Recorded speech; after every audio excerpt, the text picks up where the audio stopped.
Je m'appelle Anthony Collat, j'ai 52 ans. J'ai pour projet d'aller chercher et explorer un mascaret en Russie. Anthony Collas's first wave was 5 years ago, and as CTV's Jonathan McGuinness is about to show us, his presence on the Petitcodiac was a real treat for tourists. A French surfer enjoyed the Moncton Paddleboard so much, he was back today for a second run. It's been 5 years since Anthony Collas last rode the tidal bore in Moncton. Le mascaret est un phénomène naturel, comme les éclipses. L'avantage de ce qu'est un mascaret par rapport à d'autres phénomènes, c'est qu'il est très prévisible. On parle d'une vague dans une rivière, au moment des grandes marées, c'est-à-dire des pleines lunes et des nouvelles lunes. On est vraiment sur un phénomène qui est borné dans le temps, qui est très identifiable et qui consiste en fait en une onde de marée qui remonte certains estuaires. Les rivières s'écoulent vers l'aval et la marée remonte ces rivières et ce face-à-face va donner une onde déferlante qui va se propager parfois sur quelques kilomètres, mais on est entre quelques kilomètres et parfois plus de 100 kilomètres. C'est un phénomène qui concerne un peu plus d'une centaine de rivières dans le monde. Un contre-courant qui devient une aire de jeu pour les surfeurs et les paddle surfeurs.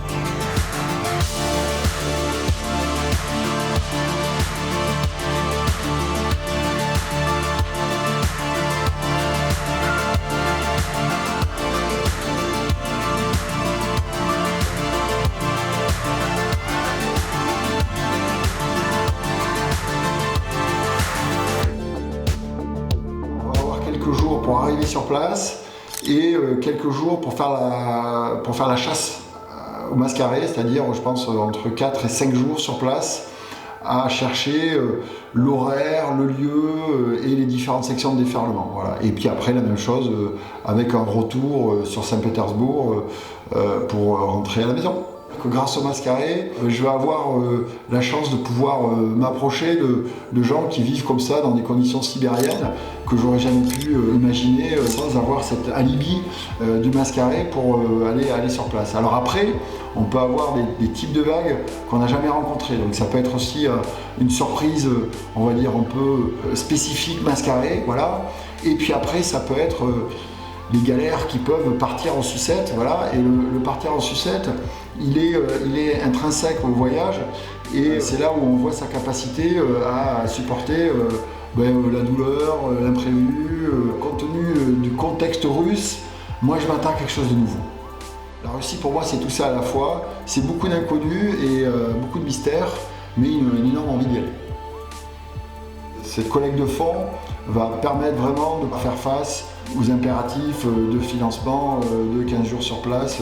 C'est vraiment essentiel pour mener à bien cette expédition dans des conditions, on va dire, correctes. Là, on parle de la Russie, quoi. Donc c'est un pays extrêmement grand, un des plus grands au monde. C'est pas facile forcément de trouver des contacts, on sait qu'il y a beaucoup de zones militaires.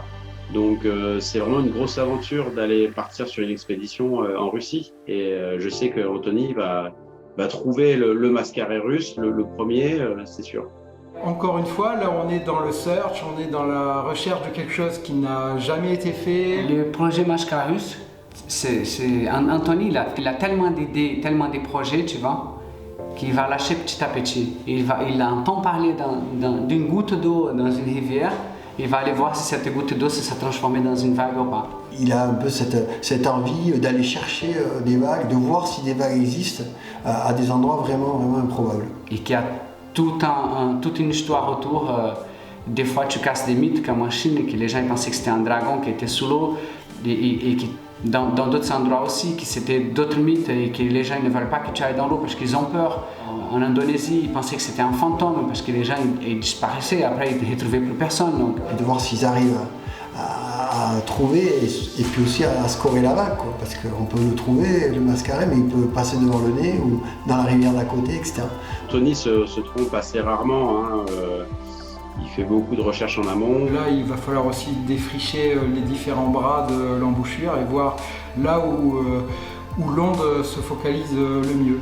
Donc on est encore dans la pure aventure, dans un endroit très sauvage, où la logistique sera dure, mais ça fait pas peur à Anthony. Espèce d'esprit d'Anthony, de vraiment batailler, de se relever les méninges pour essayer d'agrandir l'horizon, et le sien, mais celui de toute la communauté surf.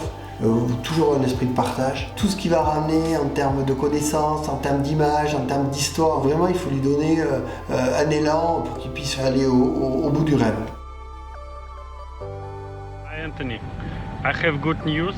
I just received letter from FSB and they send me some instructions. I let you know a little bit later.